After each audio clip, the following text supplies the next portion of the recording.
melayani teman ini sudah kenal dengan Tuhan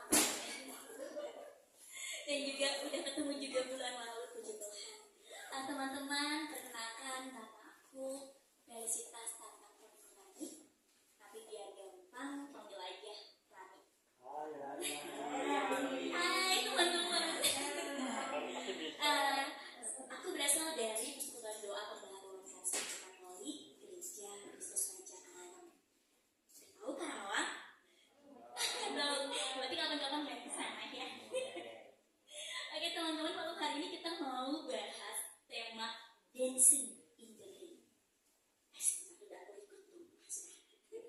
Nah, teman-teman, dancing in the rain itu waktu pertama kali aku dengar tema ini, aku tuh ngebayanginnya tema itu menyenangkan banget. Soalnya tuh kayak inget waktu kita lagi kecil dulu. Sama nggak sih kita kecilnya ya?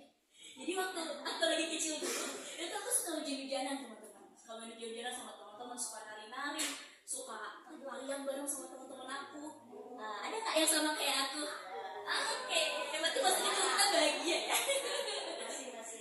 Masih ngerasain ya lari-larian di tengah hujan. Tapi teman-teman, rain yang mau dibicarain malam hari ini itu bukan rain yang semenyenangkan itu ternyata. Rain yang mau dibicarain malam hari ini adalah rain yang gak enak banget, yang ada air yang kenceng banget bakal kena ke kita, terus ada anginnya, terus ada kilatnya, ada gunturnya, ada semua ambruk, hujan yang gak enak banget. Rain yang mau dibicarain malam hari ini adalah keadaan-keadaan yang gak enak buat kita. Mungkin kita semua punya hujan kita masing-masing ya. Setiap orang pasti punya hujan masing-masing. Tapi sebelum kita terlalu jauh membahas soal hujan ini, aku punya sesuatu nih. Aku butuh satu orang teman. Oke, masuk. Bagi di depan Cia. Jadi di depan aku ini, Cia dan teman-teman, aku punya sebuah kentang. Kentang ini besar dan dia itu keras. Coba kalau buktikan dia keras tidak? Dia keras ya teman-teman. Dan aku juga punya sebuah sedotan. Sedotan ini kecil, saya boleh pegang. Rasanya dia lembek nggak? Dia kurang lembek ternyata ya. Tapi ini sebenarnya mencerminkan sedotan itu lembek sih ya. Soalnya dia bisa ditukuk-tukuk kayak gini. Anggaplah dia lembek ya teman-teman ya. Ya dia tuh fleksibel, dia bisa tukuk kayak gini. Nah, kentang dan sedotan, kalau mereka bertarung, kata teman-teman siapa yang akan menang? Kentang apa sedotan? Kentang. Enggak, nanti sedotannya bisa hancur ya. Kalau yang jawab sedotan ada? Oke, satu orang mau jawab sedotan. Yang jawab kentang ada berapa banyak? Sedotan 2, kentang ada 2 ya. 2 lawan 2. Rahman apa? Kentang? Oh, sedotan. Abang ngajak awal ah. Oke, kalau gitu kita coba ya. Yuk Cia, kita coba. Apakah sedotan bisa mengalahkan sebuah kentang yang besar? Coba. Jangan pakaiannya tuh curang, dia lancip. Nah, itu aja. Coba yuk. Iya, coba. Tusukkan dia, hancurkan. Ya, putar-putar. Nah, coba kita congkel-congkel kentang ini. Apakah dia bisa hancur? Nah, teman-teman, lihat. Ternyata sedotan bisa menghancurin kentang. Sedotan yang besar ini. Wah, keren banget ya. Tunggu, Cia biar duduk dulu, kasihan. Ini buat Cia. Terima kasih, Tuhan memberkati. Nah, teman-teman, kentang ini itu menggambarkan masalah-masalah kita. Masalah kita itu kadang kelihatan gede banget. Kelihatan kayak keras banget. Kayaknya tuh, gak bisa dipecahin deh masalahnya. Gak bisa diselesain deh masalahnya. Dan kadang kita itu memposisikan diri kita kayak sedotan ini. Kecil, gak berdaya, bisa ditekuk-tekuk, bisa dihancurin sama orang. Tapi ternyata yang kecil belum tentu kalah loh. Yang kecil belum tentu bisa dihancurkan. Yang kecil belum tentu gak bisa lawan masalahnya. Jadi kita mau belajar lebih jauh nih. Di Alkitab ada sebuah kisah yang serupa tapi tak sama. Wede, dengan kentang dan sedotan ini. Tapi ini kisah ini sangat panjang, jadi supaya nafas saya gak habis, kita bacanya bergantian. Untuk ayat yang genap boleh teman-teman yang cowok, untuk ayat yang ganjil boleh teman-teman yang cewek. Kita baca sama-sama dari 1 Samuel bab 7 ayat 40 sampai 58 tentang perkelahian Daud dan Goliat. Yang cewek dulu berarti ya. Tadi aku bilang yang bilang siapa? Cowok ya. Kita mulai dari yang cowok dulu berarti ya. 1, 2, 3. Lalu Daud mengambil tongkatnya, dipilihnya dari desa sampai di batu yang licin, dan dia taruhnya dalam kantung kepada Goliat. Yang ingin tempat batu sedang membawanya di jalannya. Demikian dia mendekati orang Filistin. Orang Filistin itu kian dekat menghampiri Daud, dan di depannya orang yang membawa perisainya. Ketika orang Filistin itu menunjukkan pandangannya pada Daud serta melihat dia, giginya Daud tutup karena dia masih muda, bermerah-merahan dan elok parasnya. Orang Filistin itu berkata kepada Daud, "Anjingkah aku, maka engkau mendatangi aku dengan tongkat?" Lalu demi para allahnya, orang Filistin itu mengutuki Daud. Pula orang Filistin itu berkata kepada Daud, "Hadapilah aku, maka aku akan memberikan dagingmu kepada burung-burung di udara dan kepada binatang-binatang di padang." Tetapi Daud berkata kepada orang Filistin itu, "Engkau mendatangi aku dengan pedang dan tombak dan lembing, tetapi aku mendatangi engkau dengan nama Tuhan semesta alam, Allah segala barisan Israel yang kau tantang itu." Hari ini juga Tuhan akan berfirman dan aku akan mengalahkan engkau dan memanggal kepalamu dari tubuhmu. Hari ini juga aku akan memberikan ayatmu dan ayat tentara Filistin kepada burung-burung di udara dan kepada binatang-binatang di liar, supaya seluruh bumi tahu bahwa Raja punya Allah.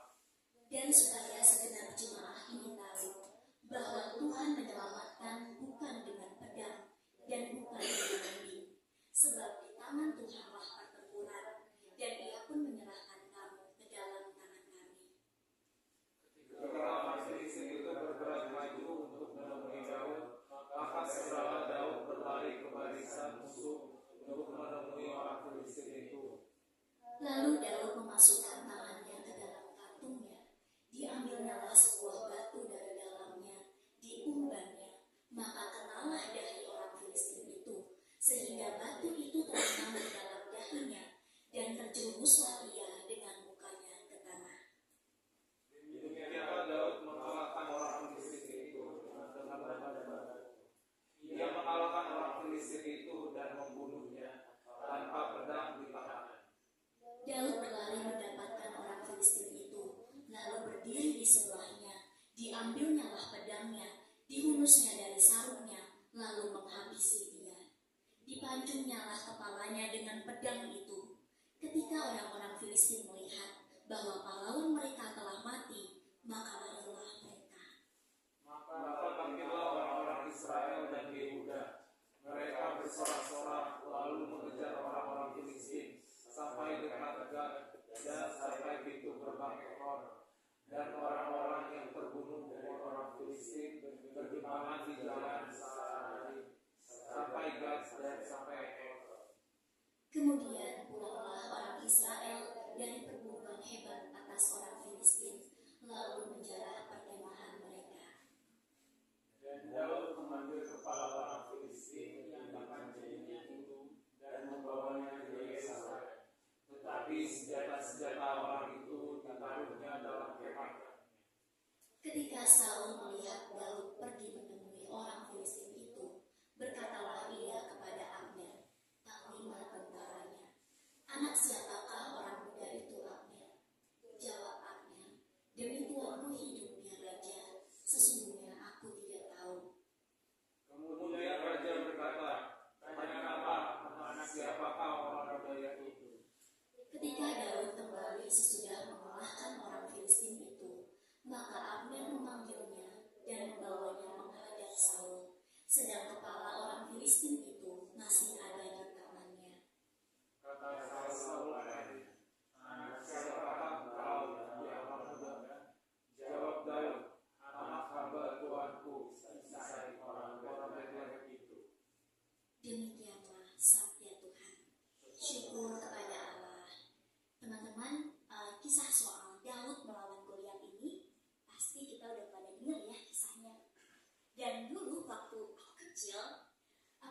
dengar kisah Daud melawan Goliat ini, itu tuh aku ngebayanginnya kayak anak kecil yang melawan seorang raksasa yang besar.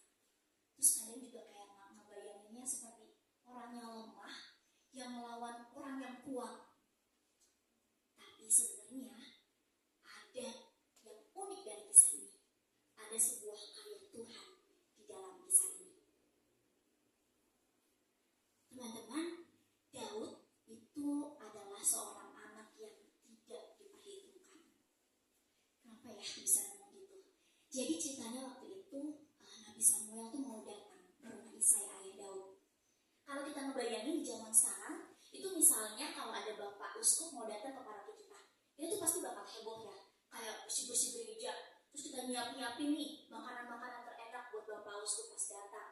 Terus juga kita kumpulin nih pelayan-pelayan Tuhan yang misalnya kayak DPP, PGAK, kategorial, umat-umatnya Tuhan yang terpilih dikumpulkan untuk berkumpul untuk bisa bertemu bapak uskup. Sampai segitunya. Nah, begitupun dengan Isai ayah Daud. Ketika Nabi Samuel mau datang ke rumah Isai juga bersih-bersih, siapin semuanya, siapin tempatnya, siapin makanannya, dan Isai juga mengumpulkan anak-anak dan juga keluarganya. Semua dikumpulkan, kecuali Daud. Daud dibiarin aja menggembala di padang, nggak disuruh ikut kumpul sama Isai. Mungkin Isai berpikir, kan aku punya anak laki-laki yang keren-keren, yang tinggi, yang tegap, yang berotot, dan mereka adalah panglimanya Raja Saul yang udah benar-benar mengerti namanya gimana bertarung, yang udah mengerti gimana caranya memimpin kerajaan. Jadi kalau Nabi Samuel mau mengurapi anaknya Isai, ya pasti yang dipilih yang keren-keren itu dong. Masa sih mau memilih Daud yang kecil, yang cuma penggembala domba? Tapi uniknya teman-teman, waktu Nabi Samuel datang ke situ, Nabi Samuel tuh Tuhan gak berkenan sama orang-orang itu, sama kakak-kakaknya Daud yang keren-keren itu. Tuhan berkenannya sama Daud. Makanya akhirnya Nabi Samuel bertanya kepada Isai, inikah anakmu semuanya? Jawabnya, masih tinggal yang busuk, tetapi ia sedang menggembalakan kambing domba. Makanya Daud akhirnya dipanggil lalu diurapilah sebagai calon raja. Teman-teman, Daud itu sudah disuruh oleh ayahnya untuk menggembalakan domba itu sejak usia 12 tahun. Waktu usia dia ber-12 tahun, dia harus bersama dengan domba-dombanya, dia harus bawa domba, dia harus jalan ke padang rumput, harus melawan hujan, harus kena terik matahari, dan situ nggak ada teman, cuma dia dan domba-dombanya aja. Tapi Daud setia, Daud mau dipakai, Daud mau diminta sama ayahnya untuk menjadi penggembala domba. Daud mau menjalani profesinya, biarpun cuma menggembalakan kambing domba. Sedangkan kokoh-kokohnya seorang prajurit dengan profesi yang lebih keren daripada Daud. Tapi Daud nggak apa-apa, dari 12 tahun dia mau. Dan di tengah pengembalaan dombanya itu, biarpun dia sendirian, biarpun dia cuma temenan sama domba-domba, biarpun setiap hari dia itu harus berusaha untuk bisa menjaga domba-dombanya dari hewan-hewan buas, tapi Daud tetap mau dipakai. Bahkan di dalam tengah kesetiaannya itu, Daud itu membangun hubungan yang sangat dekat sama Tuhan. Bahkan sampai Daud itu menulis Mazmur, dan dari 73 sampai 75 Mazmur itu adalah karya Daud. Karya Daud di mana Daud menunjukkan betapa cintanya Daud sama Tuhan. Dan di salah satu Mazmurnya itu dikatakan di Mazmur bab 23 ayat 4. Sekalipun aku berjalan dalam lembah kekelaman, aku tidak takut bahaya, sebab Engkau besertaku. Segitu dalamnya kedekatan Daud sama Tuhan. Dan lembah kekelaman itu teman-teman, di terjemahan bahasa Inggrisnya diterjemahkan The Valley of the Shadow of Death, bayangan kematian. Serem banget ya kalau dengar bayangan kematian. Sampai semenyeramkan itu keadaan Daud kalau dia lagi di padang rumput sendirian cuma sama domba-dombanya doang. Tapi dia percaya kalau ada Tuhan. Buktinya dari apa? the shadow of death, bayangan kematian. Faktanya adalah teman-teman, tidak akan ada bayangan kalau tidak ada cahaya. Sekecil apapun cahaya yang ada, barulah bisa ada bayangan. Kalau tidak ada cahaya, maka bayangan tidak akan muncul. Karena itu dari ayat ini Daud mau mengatakan bahwa selalu ada penyertaan Tuhan, bahkan di situasi yang semenakutkan apapun, Tuhan selalu ada di situ. Makanya waktu Daud itu melawan Goliat, meskipun dia itu kecil, dia itu pendek, dia nggak bisa pakai baju zirah karena bahkan baju jidatnya itu kebesaran buat dia. Dia cuma begitu aja dan dia harus melawan seorang Goliat raksasa yang tingginya kurang lebih 3 meter ya teman-teman. Dan bahkan baju zirahnya aja beratnya kurang lebih 50 kg. Jadi bisa kebayang banget tuh Goliat segede apa. Tapi Daud tidak takut karena dia percaya bahwa Tuhan itu menyertai dia. Dan buktinya Daud bisa mengalahkan Goliat dengan hanya memakai umban. Teman-teman, tapi ada yang unik dari sebuah kata, sebuah senjata, umban. Mungkin kalau kita lihat, umban itu cuma begitu doang ya. Kalau umban, kalau di zaman sekarang mungkin seperti katapel ini ya, punya katapel. Ada yang pernah main katapel waktu kecil? Siapa yang pernah main katapel waktu kecil? Ya, aku juga pernah. Itu juga kita sama, apa kita seumuran? Dia ya. Nah, teman-teman, katapel ini tuh cuma begini doang sebenarnya. Dia tuh, tapi kalau kita mau main katapel ini, itu kita harus latihan. Karena kalau orang yang nggak pernah latihan, itu nggak akan bisa pakai katapel ini. Iya boleh. Tapi aku selalu bawa batu, soalnya takutnya kena kalian. Nanti gak jadi lanjut kita. Nah, itu ada kertas. Aku pakai kertas aja biar aman. Jadi dia tuh harus ditarik sedemikian rupa. Harus ditarik terus dia ditarik seperti itu. Gimana ya? Coba. Kok tidak ada yang nyoba? Kamu dong Cia. Dewi Cia. Pernah loh. Coba ya? Coba arahkan di situ aja. Biar tidak kena temanmu. Nah, itu harus kencang, harus kencang. Coba. Jangan dong. Itu susah ya. Ngomong-ngomong, kamu baru pertama kali pegang katapel atau sudah pernah? Berapa yang jago? Oh ya, ini yang dari kecil udah main katapel ya? Iya. Ya ini tuh harus belajar ya memang. Terima kasih. Nah ini tuh katapel tuh seperti ini. Jadi dia tuh harus ditarik, terus baru kita dengan ukuran tertentu, dengan jarak tertentu baru kita lemparkan. Tapi aku juga nggak jago banget jadi aku nggak praktekin. Buat gambaran doang. Nah teman-teman, jadi umban itu kurang lebih seperti itu. Tapi kalau umban itu nggak seperti ini. Zaman dulu umban itu seperti ini. Dia itu ada simpul jaringnya, ada kantong umbannya. Oh ya, umban yang sebelumnya dulu maaf. Tadi. Jadi umban itu teman-teman adalah sebuah senjata yang nggak cuma sekedar umban. Waktu perang kuno itu ada 3 jenis pasukan. Yang pertama tuh ada pasukan infanteri. Pasukan infanteri itu adalah pasukan jarak dekat. Jadi dia memakai baju zirah, terus memakai penutup kepala, terus pakai tombak, dan juga pakai perisai. Ya kayak Goliat gitu. Itu dia termasuk pasukan infanteri. Yang kedua ada namanya pasukan kavaleri. Pasukan kavaleri itu pasukan berkuda. Jadi dia bertarungnya dengan menggunakan kuda. Dan yang ketiga ada pasukan jarak jauh. Pasukan jarak jauh terdiri dari 3. Ada pasukan yang pelempar tombak, ada pemanah, dan juga ada namanya pelontar. Nah pelontar itu menggunakan umban sebagai senjatanya. Jadi umban bukan cuma sekedar gitu-gitu doang, gitu nggak kita bilang cuma kayak katapel doang, sederhana banget senjata tradisional. Bukan, tapi emang dipakai di peperangan perang kuno. Lanjut. Nah, jadi umban itu bentuknya seperti ini, kurang lebih. Dia tuh ada kantong umbannya, ada simpul jaringnya, ada tali pegangannya.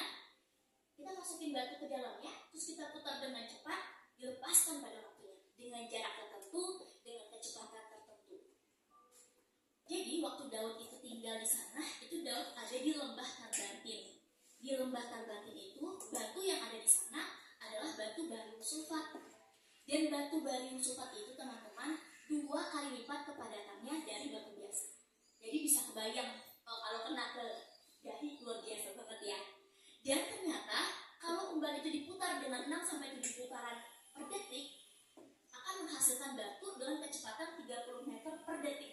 Dan itu setara dengan pistol kaliber 45. Dan dia bisa membunuh dalam jarak 180 meter. Makanya kenapa dibilang senjata jarak jauh. Apalagi waktu itu Daud sama Goliat sebenarnya nggak terlalu jauh ya jaraknya. Dan Daud juga mengatur juga jaraknya supaya gimana caranya bisa membunuh Goliat meskipun cuma memakai umban saja. Memang karena bukan hanya sekedar umban, karena memang umban itu sangat diandalkan. Setara dengan pistol kaliber 45. Nah, Daud ketika dia ada di padang rumput itu, dia nggak cuma bengong-bengong doang teman-teman. Nggak cuma, aduh, bete banget ya, nggak ada teman, nggak ada orang buat ngobrol, nggak ada hiburan yang dilihat domba lagi. Nggak ada yang cakep-cakep, nggak ada yang cantik-cantik di sini gitu kan. Nah, tapi Daud itu nggak putus asa gitu saja, dia nggak sedih gitu aja. Justru dia malah menggali hubungan yang dalam sama Tuhan. Dan dia juga berlatih umban teman-teman. Jadi umbannya benar-benar dilatih sama dia dari dia usia 12 tahun. Jadi sebenarnya Tuhan itu punya rencana. Kenapa kok Daud dijadiin seorang gembala? Supaya Daud memegang umban sebagai senjata perlindungannya saat dia menjadi seorang gembala. Dan itulah yang menjadi bekal Daud ketika dia menang melawan Goliat. Dia taruh sasaran di pohon, dia coba belajar untuk pakai umbannya. Bisa nggak? Oh kurang jauh, dia jauh lagi. Coba lagi, oh kurang kenceng, dia kencengin lagi. Dan dia berlatih dari sejak usia 12 tahun. Makanya gak heran ya kalau dia bisa ngalahin Goliat. Dan dia juga gak takut pas ada singa atau ada beruang datang. Dia gak panggil kokonya, kok tolong dong kok, aku mau dimakan singa sama beruang. Enggak, nanti dia baru dimakan kalau dipanggil kokonya, karena kokonya jauh ya. Tapi dia berkata, apabila datang singa atau beruang, maka aku akan mengejarnya, menghajarnya, dan melepaskan domba itu dari mulutnya.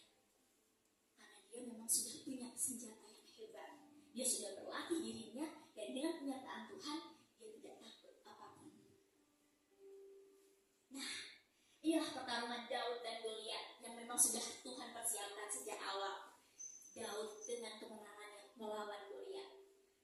Ini gak cuma sekedar kemenangan seorang kecil melawan raksasa yang besar, tapi ini adalah kemenangan Daud dengan senjata umbannya yang sudah dipersiapkan sejak dia kecil, dan juga penyertaan Tuhan di sepanjang hidupnya sampai dia bisa memenangkan seorang Goliat.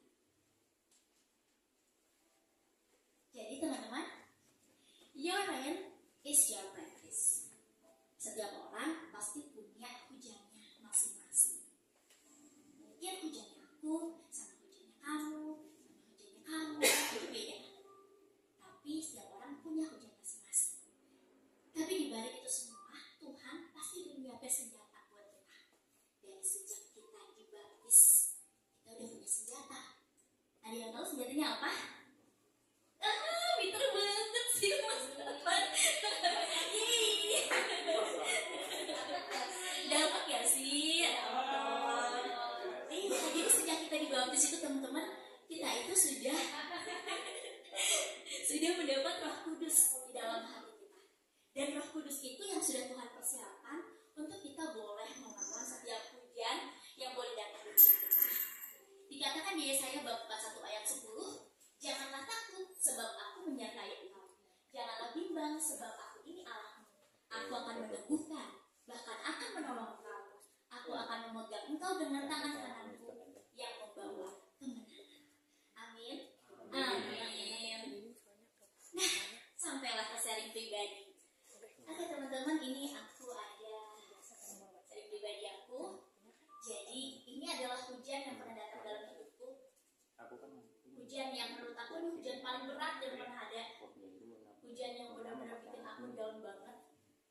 Waktu itu di tahun 2020 itu COVID melanda Indonesia. Ketika COVID melanda Indonesia, suatu PHK. dan suamiku sama-sama bekerja. Aku bekerja di sebuah rumah sakit dan suamiku bekerja di sebuah perusahaan bonafit. Ini Tapi saudara tahun satu 2008 ini itu tiba-tiba suamiku di PHK. ketiga ini Aku harus kehilangan satu penghasilan ini. Tadinya aku, suami, dan dua anakku hidup dari dua penghasilan. Tapi hari itu tiba-tiba aku harus kehilangan satu penghasilan. Teman-teman, namanya kehilangan itu nggak enak ya.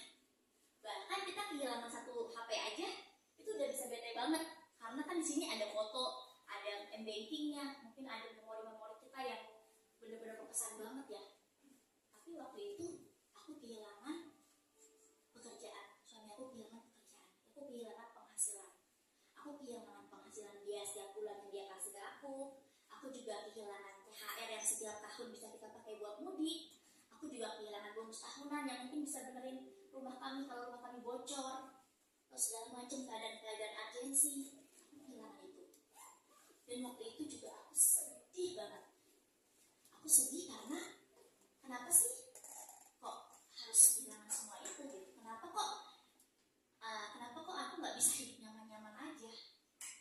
Rasanya sedih, takut, gak enak banget. Dan salahku di situ, jangan diikutin ya. Jadi salahku di situ, aku tuh malah jadi marah sama Tuhan. Aku tuh kesal banget sama Tuhan. Aku bilang sama Tuhan, Tuhan, aku tuh udah berusaha loh jadi anakmu yang baik. Kapan sih aku gak ikut gereja? Kapan sih aku gak ikut pelayanan? Aku persekutuan doa datang. Aku pelayanan juga di lektor. Lingkungan juga aku ikutan. Aku udah kayak hitung-hitungan aja sama Tuhan. Sok banget ya aku ya teman-teman.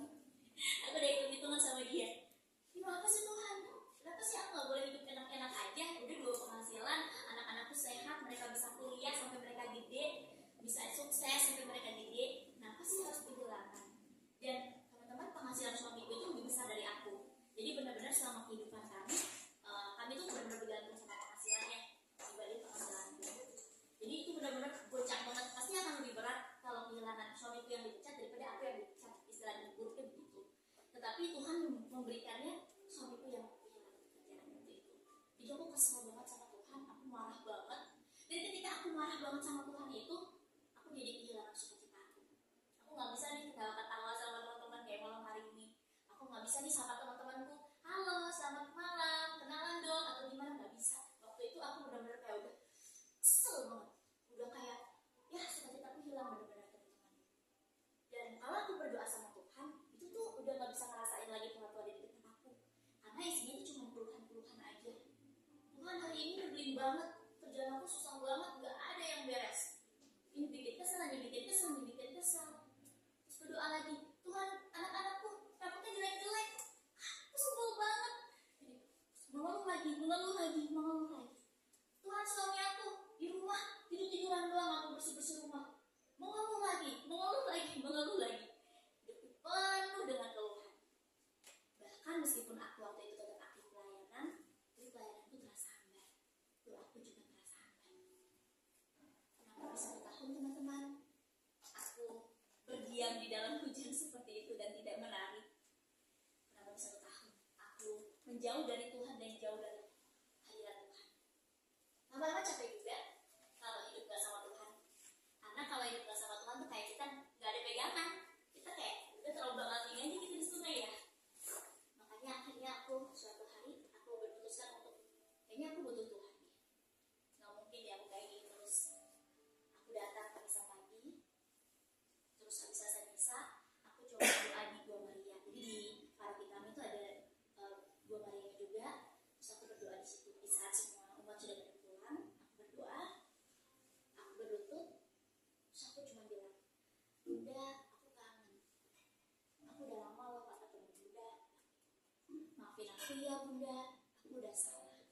Maafin aku ya Bunda, karena aku sudah marah. Begitu sama Bunda. Memang belum merasa tuh kehadiran Bunda Maria di hati aku. Kayaknya dia masih jauh banget, nggak tahu ada di mana Bunda Maria. Cuman aku tetap berusaha untuk berlutut, aku berusaha untuk diam, aku berusaha untuk nikmatin aja keheningnya. Aku dengerin suara angin, aku dengerin suara burung-burung di udara. Di sekitarnya gereja itu ada burung-burung gereja. Aku nikmatin aja gitu. Terus tiba-tiba kaki aku kesenggol sama bulu-bulu. Terus aku bangun diri kan, kaget. Tadi dia kucing. Terus aku bilang sama bunda sebentar ya, ada kucing gitu bilang. Jadi teman-teman, aku tuh suka banget sama kucing. Jadi kalau ada kucing yang tiba-tiba nyamperin aku, selain aku kaget juga karena aku suka sama dia, jadi aku berhenti dulu. Terus aku ya gitu kan, makanya aku sayang dia kan. Kamu ngapain di sini? Kamu lagi kesepian ya? Sama aku juga lagi kesepian, kata aku gitu. Aku sayang bulu-bulunya. Kucing itu lucu banget, cuman bulunya kotor. Terus dia juga ada bekas cakar-cakarannya di mukanya. Kenapa nih kamu, Meng? Kamu kayaknya habis berantem ya sama temanku, aku bilang. Karena kan kalau kucing liar pasti ada perebutan teritorial gitu kan teman-teman. Mungkin dia habis berantem. Terus aku sayang-sayang dia. Udah selesai, terus akhirnya dia pergi juga. Atau dia mau kemana, ya udah pergi aja, biarin. Akhirnya aku berutut lagi sama bunda. Berutut lagi, aku coba, bunda ini aku bilang. Aku kangen, bunda, aku kangen banget. Terus di hati aku tuh ada yang bilang, hatiku kali yang bilang ya, aku kudus yang bilang gue deh. Hatiku bilang gini, kamu lihat kucing tadi nggak? Ya lihat sih bunda, kataku. Aku lihat si kucing itu, aku bilang. Kenapa emang? Bilang gitu kan. Kucing itu kotor kan? Iya. Kucing itu penuh luka kan? Iya. Tapi kucing itu sehat kan? Sehat. Ya, sehat-sehat aja. Dia bisa lari-lari, dia bisa main sama aku tadi, nggak kekurangan apa-apa. Terus kamu tahu nggak burung-burung yang ada di udara itu? Sehat nggak mereka? Sehat. Terus aku ingat sama ayat ini teman-teman, di Matius bab 6 ayat 26. Pandanglah burung-burung di langit yang tidak menabur dan tidak mengumpulkan bekal dalam lumbung, namun diberi makan oleh Bapamu yang di surga. Bukankah kamu jauh melebihi burung-burung itu? Nah, ketika aku ingat sama ayat ini, terus aku langsung kayak oh iya ya, ternyata Bunda mau bilang sama aku, kenapa kamu harus khawatir? Kucing aja dijaga kok sama Tuhan, burung-burung aja dijaga kok sama Tuhan. Masa kamu yang pelayan Tuhan, yang katanya anak Tuhan, gak dijaga sama Tuhan? Kan kamu anaknya, bahkan dosamu aja udah ditebus sama Tuhan. Terus aku langsung mulai ya juga ya gitu, kata aku mulai pelan-pelan mulai. Dan puji Tuhannya, waktu itu aku bisa nangis. Aku bisa keluarin tangisan aku pagi hari itu. Aku bisa melunakin hati aku yang udah keras kurang lebih setahun itu. Aku bisa menangis, aku bisa merasakan bahwa Tuhan memeluk aku pagi itu. Dan setelah aku boleh untuk merasakan sukacita bersama Tuhan, aku boleh merasakan dipeluk sama dia. Ya, keadaan aku gak berubah juga sih, karena suamiku masih menganggur ya. Tapi gak seberat itu. Aku boleh sedikit tersenyum melihat, oh hari ini aku dapat apa yang indah di hari ini ya. Oh iya, aku bisa lihat cuaca yang indah, aku bisa dapat jalanan yang tidak macet, aku bisa sampai ke tempat kerja dengan on time, aku bisa melihat sedikit demi sedikit rasa syukur. Dan akhirnya Tuhan sedikit demi sedikit mengobati kami. Aku boleh bicara sama suamiku, boleh ngobrol sama dia, boleh memperbaiki hubungan kami. Gimana ya, aku tuh pengennya kalau kamu di rumah, ya udahlah kamu yang bersih-bersih rumah, aku yang kerja. Tapi aku sampai rumahnya bersih ya, aku bilang gitu. Dan puji Tuhannya karena mungkin sudah didoakan ya, jadi suamiku juga gak marah. Oke, aku yang bersih-bersih rumah, kamu yang kerja, yang penting kita suka-cita.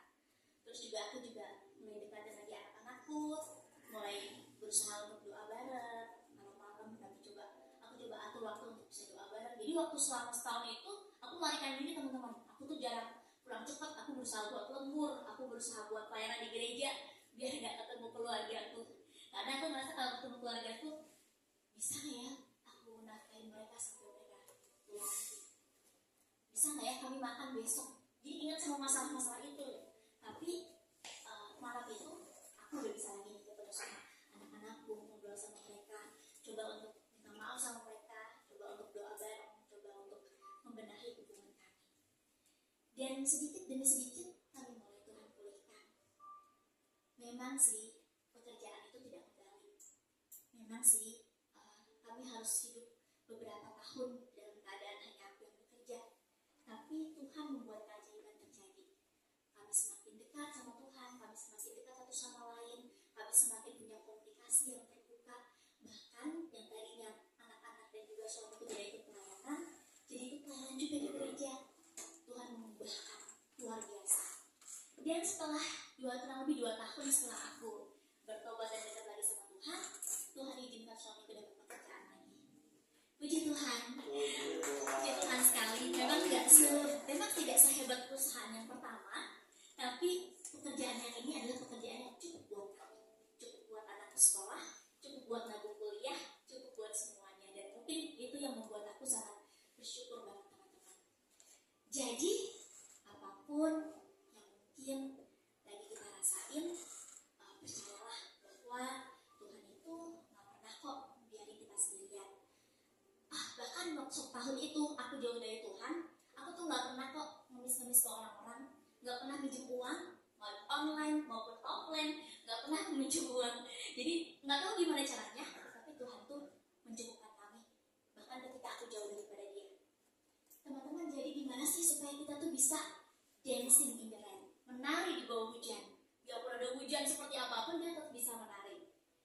Kita harus punya apa nih? Faith atau iman. Kita memandang bahwa masalah itu dengan iman, bahwa kita punya Tuhan yang besar sehingga masalah terlihat kecil di depan kita. Yuk kita lihat masalah kita apa, tapi jangan memandang, wah berat banget masalahnya. Jangan, tapi memandang bahwa, oh aku pasti bisa selesai ini karena aku punya Tuhan yang besar. Ada kutipan dari Santa Teresa dari Avila dikatakan, biarkan tidak ada yang membuatmu takut, tidak ada yang membuatmu gentar, segala sesuatu berlalu. Tuhan tidak pernah berubah. Kesabaran memperoleh segalanya. Siapa yang memiliki Tuhan tidak kekurangan apapun. Tuhan saja cukup. Lalu yang berikutnya, kita harus punya skill atau keahlian. Kenali talenta kita.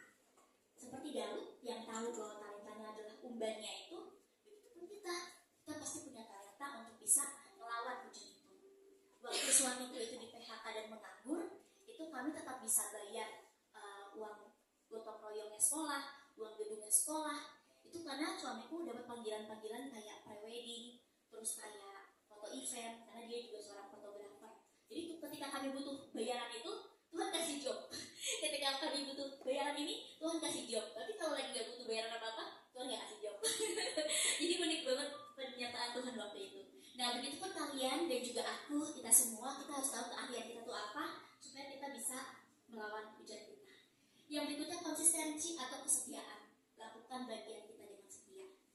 Mungkin kali ini kita lagi ada di padang rumput, cuma sama domba, gak ada teman. Tapi kerjain aja, seperti Daud mau ngerjain. Mungkin kali ini kalian lagi ada di tempat kerja yang penuh dengan tekanan, yang gak nyaman. Tapi kerjain aja, mungkin Tuhan mau membentukmu di situ. Atau mungkin kalian lagi di posisi yang berat karena lagi gak ada teman atau gak ada saudara yang nemenin kalian. Tapi percayalah bahwa Tuhan ada di situ. Tuhan tidak selalu menghentikan hujan, tapi Dia mengajar kita untuk menari di dalamnya. Dan Tuhan tidak selalu menghindarkan kita dari api, tapi Dia mau masuk ke dalam api itu untuk menemani kita. Jadi, sekarang kita mau menundukkan kepala. Kita mau sama-sama bertanya sama diri kita sendiri. Sebenarnya apa yang Tuhan mau? Sebenarnya hujan apa yang Tuhan lagi kasih ke kita? Dan apa yang Tuhan mau kita lakukan di dalam hujan itu? Kita mau minta sama Tuhan, dan kita mau katakan sama Tuhan bahwa seperti Daud yang sudah dipersiapkan sejak umur 12 tahun untuk memakai umbannya untuk akhirnya mengalahkan Goliat, begitupun kita yang sudah dipersiapkan dengan Roh Kudus dalam